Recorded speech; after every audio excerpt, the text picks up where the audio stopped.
السلام عليكم ورحمة الله وبركاته. بسم الله الرحمن الرحيم. മനുഷ്യർക്ക് അല്ലാഹു സുബ്ഹാനഹു വ തആല ഒരുപാട് അനുഗ്രഹങ്ങൾ ചെയ്യുന്ന ആ കൂട്ടത്തിലൊരു അനുഗ്രഹമായിട്ടേക്ക് മനുഷ്യർക്ക് അല്ലാഹു വാഹനം കൊടുത്തറ. പണ്ടകലെ മനുഷ്യന്മാർ വാഹനത്തിൽ സഞ്ചരിക്കടാറ്.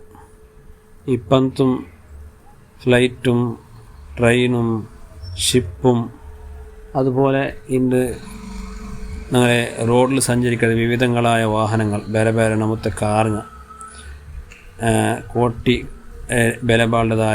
കോട്ടിക്കണക്കിന് ബലപാടതായ കാറുകളെല്ലാം ഞങ്ങൾ കണ്ടിട്ടില്ല. ഇതെല്ലാം അള്ളാഹുവിൻ്റെ നിഅമത്തായിട്ട് കിട്ടും. പക്ഷേ ആ നിഅമത്തിലെ മനുഷ്യൻ മറന്നപ്പോൾ പല നിലക്കുള്ള അനാഹുത്തങ്ങൾ ഇന്ന് ഞങ്ങൾ കണ്ടിട്ടില്ല. അള്ളാഹു പരിശുദ്ധ ഖുർആൻ ചൊല്ല വൈന്നശ നുഗ്രിഖുഹും ഫലാ സ്വരീഖ ലഹും വലാ ഹും യുൻഖദൂൻ. ഞങ്ങൾ ഉദ്ദേശിച്ചെങ്കിൽ അങ്ങനെ ഞങ്ങൾ മുക്കിക്കളയുക, അപ്പോൾ അങ്ങനെ രക്ഷപ്പെടുത്തും. ആറുയിക്കല്ല അനക്ക് സഹായിക്കണമെങ്കിൽ ആറുയിക്കല്ല അള്ളാഹു ചൊല്ല. ചെന്നെങ്കിൽ മുക്കിക്കളയുക ചൊല്ലത് അതൊരു ഉദാഹരണം. കപ്പലിൽ സഞ്ചരിക്കുമ്പോൾ അള്ളാഹു മുക്കിക്കളയും. ഫ്ലൈറ്റിൽ സഞ്ചരിക്കുമ്പോൾ ചിലപ്പോൾ ക്രാഷ് ആവും. അതുപോലെ റോഡിൽ സഞ്ചരിക്കുമ്പോൾ ചിലപ്പോൾ ആക്സിഡൻ്റ് ആവും. അപ്പോൾ ഞങ്ങൾ ഉദ്ദേശിച്ചെങ്കിൽ ഞങ്ങൾ എന്തും ആക്കുക. പക്ഷേ ഇല്ലാ റഹ്മത്തൻ മിന്ന മതാഅൻ ഇലാ ഹീൻ. അങ്ങ് അത്ര സുരക്ഷിതമായിട്ട് അങ്ങ് ആ വാഹനത്തിൽ സഞ്ചരിക്കുന്നത് അത് ഞങ്ങളെ മക്കളിൽ നിന്നിട്ടുള്ള കാരുണ്യമായിട്ടിരിക്കുന്നത്, ഞങ്ങളെ റഹ്മത്ത് കൊണ്ട് മാത്രമായിട്ടിരിക്കുന്നത്. അപ്പോൾ സുബൈക്ക് ഇറങ്ങിയിട്ട് ഞങ്ങൾ വാഹനത്തിൽ ഞങ്ങളെ ആവശ്യം പക്കത്ത് ഞങ്ങൾ പോകണ്ട, സുരക്ഷിതമായിട്ട് ഔത്തുക്ക് എത്ര, ഇതെല്ലാം റഹ്മാനായ റബ്ബുടെ വലിയ കാരുണ്യമായിട്ടിരിക്കുന്നത്. ഈ ഒരു കാലഘട്ടത്തിൽ ഞങ്ങൾ കണ്ടിട്ടുള്ള പല അപകടങ്ങൾ നിങ്ങൾ നോക്കൂ. ഞാൻ ബാംഗ്ലൂരിൽ നടന്നതായ ഒരു അപകടത്തിൽ 1.5 കോടി തോറും പണ്ടതായ ഒരു വോൾവോ ചെല്ല ഒരു കാറ്. ആ കാറ് പിന്നെ അതിലെ യജമാനൻ അതിലെ എടുക്കുമ്പോൾ ആ കമ്പനി ഞങ്ങൾ ചെന്നാറുള്ള 100 വർഷ ഗ്യാരണ്ടി ഞങ്ങൾ തൻ്റെ ഇത് കിട്ടും. ചെന്നെങ്കിൽ ഏനത്തിൽ ആക്സിഡൻ്റ് ആയെങ്കിൽ ഈ കാർ എന്തോ ആവല്ല, അത്തരം സേഫ്റ്റി ഈ കാറിൽ ഉണ്ടോ. പക്ഷേ എടുത്തിട്ട് വർത്തിങ്ങൾ ആകുമ്പോൾ അതിൽ അള്ളാഹു സുബ്ഹാനഹു വ തആല നിലക്ക് നശിപ്പിച്ചാൻ നമുക്ക് കൊണ്ടുണ്ട്. 6 ഒരു ഫാമിലിയുടെ 6 ആൾമാരെയും പിന്നെ ആ വാഹനത്തിൽ കംപ്ലീറ്റ് ഞെരക്കി വെച്ചിട്ട് അള്ളാഹു കൊന്നു കളഞ്ഞ. അപ്പോൾ ഇതൊരു ഉദാഹരണമായിട്ട് അങ്ങനത്തെ ഒരുപാട് പിന്നെ സംഭവങ്ങൾ നടന്നിട്ടുണ്ട്. ടൈറ്റാനിക് കൊണ്ടുണ്ട്. ടൈറ്റാനിക് ചെല്ല ഒരു കപ്പൽ പണ്ട് എത്ര വർഷം മുന്നോളൂ 100 വർഷം മുന്നോളൂ അതിലെ പടച്ചിട്ട് ആ ടൈറ്റാനിക് അത് ലണ്ടൻ്റെ ന്യൂയോർക്ക് പോകേണ്ടതായ ആ സഞ്ചാരത്തെ ഇടയിൽ അത് മുങ്ങിത്ത്. അണ്ടത്തെ ആ കാലഘട്ടത്തിൽ ഒരിക്കലും ആരും ഊഹിക്കാത്ത നിലക്ക് അത്രയും വലിയ കപ്പലായിട്ടിരുന്നത്. ആ കപ്പൽ ഉണ്ടാക്കിയപ്പോൾ ആ ഉണ്ടാക്കിയ ആൾമാർ ചെന്നാറില്ല, എന്തിനെങ്കിലും ഒരു 100 വർഷ ഗ്യാരണ്ടി ഞങ്ങൾ തണ്ട, ഇത് ഒരിക്കലും ഇത് മുങ്ങുക സാധ്യമില്ല, അത്രയും ഭദ്രത അങ്ങ് ആക്കി വെച്ചിരുന്നാർ. പക്ഷേ എല്ലാ സേഫ്റ്റിയും എല്ലാം അള്ളാഹുടെ തീരുമാനത്തെ ഇത് നഗണ്യായിട്ട് ഫസ്റ്റ് ട്രിപ്പിലെ ടൈറ്റാനിക് പിന്നെ അറ്റ്ലാന്റിക് ഓഷ്യനിൽ മുങ്ങിക്കളഞ്ഞിട്ട് നോക്കൊരു ആ ഒരു ടൈറ്റാനിക് ലോകത്ത് പാടായിട്ട് ആ ടൈറ്റാനിക് നോക്കുകയായിട്ട് സബ്മെറീൻ ചെല്ലൊരു വാഹനം ഉണ്ടാക്കിയിട്ട് ഒരു വലിയ പൈസക്കാർ അത് നോക്കി പണ്ട കാലം ടൈറ്റാനിക്കിൽ നോക്കി പണ്ട മാത്രം അങ്ങനെ നോക്കൂ ഒരുപാട് ആൾമാർ പോയിട്ടിരുന്നാറ്. ആ കൂട്ടത്തിൽ കഴിഞ്ഞ കുറേ നാല് മുന്നോളും ഒരു 5 ആൾ അതിൽ നോക്കൂ ഭർത്തായാർ സബ്മെറീൻ ചെല്ലൊരു വാഹനത്തിൽ.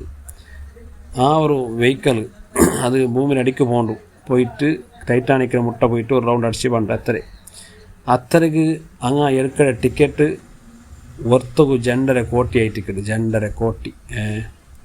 അപ്പോൾ ഞങ്ങളെ പാകിസ്ഥാനിൽ ഉള്ളതായ ഒരു ബില്യനർ അയാൾ ആ ടൂർക്ക് പോകുക തീരുമാനിച്ചിട്ട് തൻ്റെ മോൻ്റെ കൂടെ, അയാളുടെ പേര് ദാവൂദ് ഉണ്ട്, മോൻ്റെ പേര് സുലൈമാനുണ്ട്, അങ്ങനെ 2 ആളും കൂടിയിട്ട് അബ്ബ മോനും കൂടിയിട്ട് പോയാർ. സുബ്ഹാനല്ലാഹ്, അങ്ങ് 2 ആളുടെ ടിക്കറ്റ് വെച്ച 5 കോടിയായി ടിക്കറ്റ് 5 കോടി. ഈ 5 കോടിയും പിടിച്ചിട്ട് കൊടുത്തിട്ട് ടിക്കറ്റ് കൊടുത്തിട്ടായിരിക്കും അങ്ങ് പോയില്ലേ. പക്ഷേ പോയങ്ങനെ പിന്നെ പറ്റയില്ല. അത് എവിടെ പോയിട്ടില്ല, കംപ്ലീറ്റ് ഏലിട്ട് മെൽട്ടായി പോയിത്തേറ്റു. ചെറിയ അത്ര പ്രഷറുണ്ട് കടലിൻ്റെ അടിയിൽ. അപ്പോൾ ഈ പോയ 5 ആൾമാർ അഡ്രസ്സ് ഇല്ല, ഈ സുലൈമാനും ഇല്ല, ദാവൂദും ഇല്ല, അബ്ബമോൻ രണ്ടാളും ഇല്ല. അപ്പോൾ നിങ്ങൾ നോക്കൂ, അഹങ്കാരത്തെ പരമാവധിയായിട്ടിക്കിട് പാകിസ്ഥാൻ ചില അത്ര ഒരു ബട രാഷ്ട്ര തിന്നു ഗത്തില്ലാത്ത ഒരു അവസ്ഥയിലിക്കിടെ അവിടെ മനുഷ്യന്മാർ. അങ്ങനത്തെ അവസ്ഥയിൽ കേവലം ഒരു അരനാളും ഇല്ല, ഒരു 3 കൺട്രിയോ ഒരു ട്രിപ്പ് കയറ്റ്, ഒരു ടൂർ കയറ്റ് 5 കോടി ചിലവാക്കിയിട്ടായിരിക്കും മനുഷ്യ പോയിട്ട്, ദാവൂദിയുള്ള മനുഷ്യ മോൻ്റെ സുലൈമാൻ്റെ കൂട്ടിയുണ്ട്. അപ്പോൾ നോക്കൂ, ഇതെല്ലാം അഹങ്കാരമായിട്ടിക്കിടും, ദുന്തു വെച്ചായിട്ടിക്കിടും. മനുഷ്യ പേടിയില്ല, റബ്ബടെ പേടിയില്ലാണ്ടായി പോയിട്ട് അനാവശ്യത്തിൽ ചിലവാക്കാണ്ട് എത്ര പാവത്തങ്ങ് പട്ടിണി പാവങ്ങളുള്ളാർ. അപ്പോൾ അങ്ങ് അകല്ലാത്തങ്ങുള്ള എനിക്കത് എന്തെങ്കിലും സഹായിക്കാത്തല്ലേ. അപ്പോൾ ഇങ്ങനെ മനുഷ്യർ ചിന്തിക്കില്ല.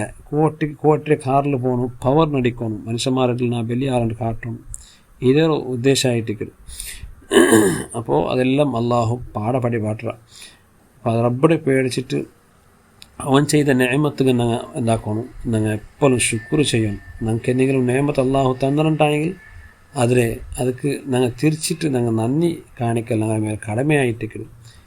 വലിയ ബിസിനസ് ആൾമാർ ഇക്കാൾ നമുക്ക് നല്ല ലാഭമെല്ലാം കിട്ടും ഞങ്ങളെ ബിസിനസ്സിലെല്ലാം. ആ ലാഭത്തെ അങ്ങനെ കൊണ്ടുപോയിട്ട് അതിൽ ലോക്കറിൽ വെച്ചിട്ട് അതിൽ ശേഖരിച്ചിട്ട് അത് കുറേ ആയാൽ പിന്നെ വലിയ കാർ എടുക്കണമോ അല്ല വലിയ അരമന പോലത്തെ അക കെട്ട് പറ്റണമല്ല. ആ കിട്ടിയ കാസിൽ നിന്നിട്ട് നമുക്ക് കിട്ടുന്നതായ ഓരോ ബിസിനസ്സിൽ കിട്ടിയ ലാഭത്തിൽ നിന്നിട്ട് ഒരു ചെറിയൊരു ഭാഗം പാവത്തങ്ങൾക്ക്, ആവശ്യക്കാർക്ക്, കുടുംബത്തിൽ പാവത്തനിക്കാർ, പള്ളിക്ക്, മദ്രസക്ക്, സ്ഥാപനങ്ങൾ എന്തെല്ലാം ഞങ്ങൾ കൊടുത്തോണ്ടിരിക്കണം. ഞങ്ങളൊരു പിരിസത്തെ ഒരാളുണ്ട്, അയാളൊരു ബിസിനസ് മാൻ, അയാളെൻ്റെ ഹുദ് ചെയ്യുന്ന ഫലക്ക എന്താ ചെയ്യുന്നത്, ഉസ്താദ് തിങ്കൾ എനിക്ക് ഇത്ര പ്രോഫിറ്റ് കിട്ടും, ആ പ്രോഫിറ്റ് എല്ലാം കൊണ്ടുപോയിട്ട് ഞാൻ ലോക്കറിൽ വയ്ക്കുന്ന ഉദ്ദേശിക്കില്ല, എനിക്ക് പേടിയോടും. അത് കേട്ട് അതൊരു ചെറിയൊരു ഭാഗം ഞാൻ ഇങ്ങനെ കൊടുത്തോണ്ടിരിക്കുക, പാവത്തങ്ങൾക്ക്, ആവശ്യക്കാർക്ക് ഞാൻ കൊടുത്തോണ്ടിരിക്കുകയാണ്.